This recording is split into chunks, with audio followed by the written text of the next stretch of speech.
Hello नमस्कार, जय हिंद, वंदे मातरम। दोस्तों, अध्ययन गंगा के यूट्यूब मंच पर आप सभी का स्वागत और हार्दिक अभिनंदन।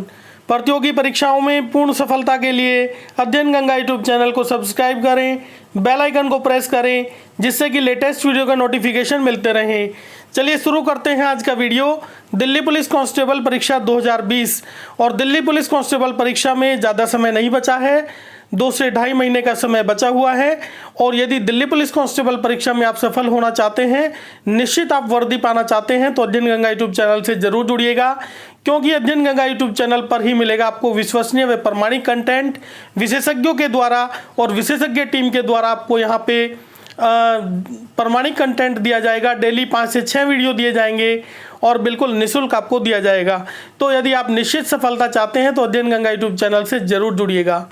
तो चलिए शुरू करते हैं आज का वीडियो।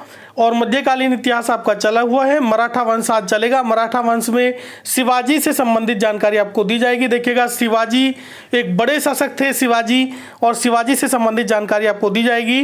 देखिएगा, मराठा शक्ति का उदय शिवाजी के नेतृत्व में 17वीं शताब्दी में हुआ। देखिएगा, पहला पॉइंट देखिएगा, मराठा शक्ति का जो उदय हुआ वो शिवाजी के नेतृत्व में 17वीं शताब्दी में शुरू हुआ था।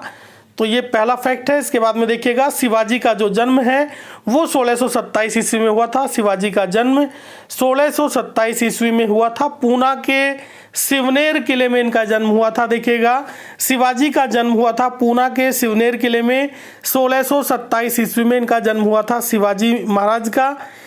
इसके बाद में देखिएगा, जो शिवाजी के पिता हैं उनका नाम शहाजी भोसले था। शहाजी भोसले इनके पिता का नाम था। शिवाजी के पिता का नाम था शहाजी भोसले।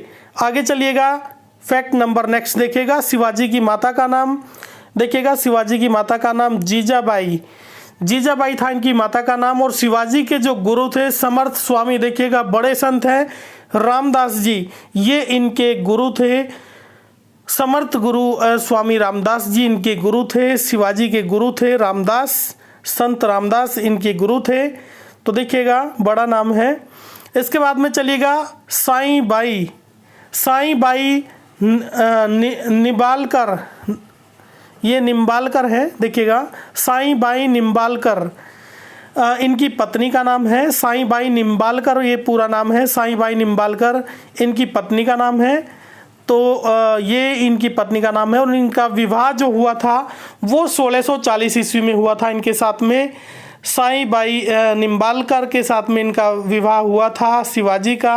1640 ईस्वी में इनका विवाह हुआ था। आगे चलिएगा, औरंगजेब ने 1665 ईस्वी में राजा जयसिंह को शिवाजी से लड़ने के लिए भेजा। और देखिएगा, जयसिंह जो है इन पर काफ़ी भारी पड़े थे। राजा जयसिंह ने शिवाजी को पुरंदर की संधि करने पर विवश कर दिया था। तो देखिएगा, पुरंदर की संधि अगर पूछा जाए किसके बीच में हुई थी, शिवाजी और राजा जयसिंह के बीच में हुई थी। और जिसमें शिवाजी को काफ़ी दुर्ग मुगलों को देने पड़े थे। मुगलों पर चले गए थे इनके काफ़ी किले, तो मुगलों को देने पड़ गए थे इनको काफ़ी किले। आगे देखिएगा, नेक्स्ट फैक्ट देखिएगा, 1674 ईस्वी में शिवाजी ने रायगढ़ के दुर्ग में महाराष्ट्र के स्वतंत्र शासक के रूप में अपना राज्याभिषेक कराया और छत्रपति की उपाधि ग्रहण की। तो देखिएगा, छत्रपति की उपाधि ग्रहण की थी। छत्रपति शिवाजी के नाम से ये जाने गए, तो छत्रपति की उपाधि इन्होंने ग्रहण की थी। आगे चलिएगा, 12 अप्रैल 1680 को शिवाजी की मृत्यु हो गई थी। देखिएगा, 12 अप्रैल 1680 को शिवाजी की मृत्यु हो गई थी। और शिवाजी के प्रशासन की मुख्य विशेषता अष्टप्रधान, यानी उनके 8 प्रधानमंत्री थे। देखिएगा, उनके शासन की ये विशेषता थी। अगर ये पूछा जाए कि अष्टप्रधान विशेषता किसके शासनकाल की थी और ये शिवाजी के शासनकाल की थी, उसमें 8 मंत्री होते थे। और 8 मंत्री कौन कौन से होते थे, क्या क्या कार्य होता था। देखिएगा, पेशवा का कार्य, पेशवा होता था प्रधानमंत्री, अमात्य होता था वित्त मंत्री, सुमंत होता था विदेश मंत्री, सचिव होता था सामान्य पत्र व्यवहार मंत्री। और इसके अलावा अगर देखा जाए, मंत्री जो दरबार का जो समारोह प्रबंधक होता था, समारोह का, दरबार में जो समारोह होते थे उसका प्रबंधक होता था। देखिएगा, जो सैन्य गतिविधियों का जो प्रबंधक होता था वो कहलाता था सेनापति। सैन्य गतिविधियों का प्रबंधक कहलाता था सेनापति। और मंत्री जो दरबारी समारोह प्रबंधक होता था, दरबार में जो समारोह होते थे उसका जो प्रबंध करता था, उसका जो प्रबंधक होता था वो मंत्री कहलाता था। इसके अलावा चलिएगा आगे देखिएगा, न्यायाधीश न्याय विभाग का प्रबंधक होता था। और इसके अलावा जो पंडित होता था वो धर्म कर्म के जो मामले होते थे, धर्म से संबंधित जो मामले होते थे वो पंडित का कार्य होता था। अष्ट प्रधान देखिएगा, ये 8 इनके मुख्य पद हैं जो इनके शासनकाल में रहे। ये 8 पद मुख्य पद माने जाते थे।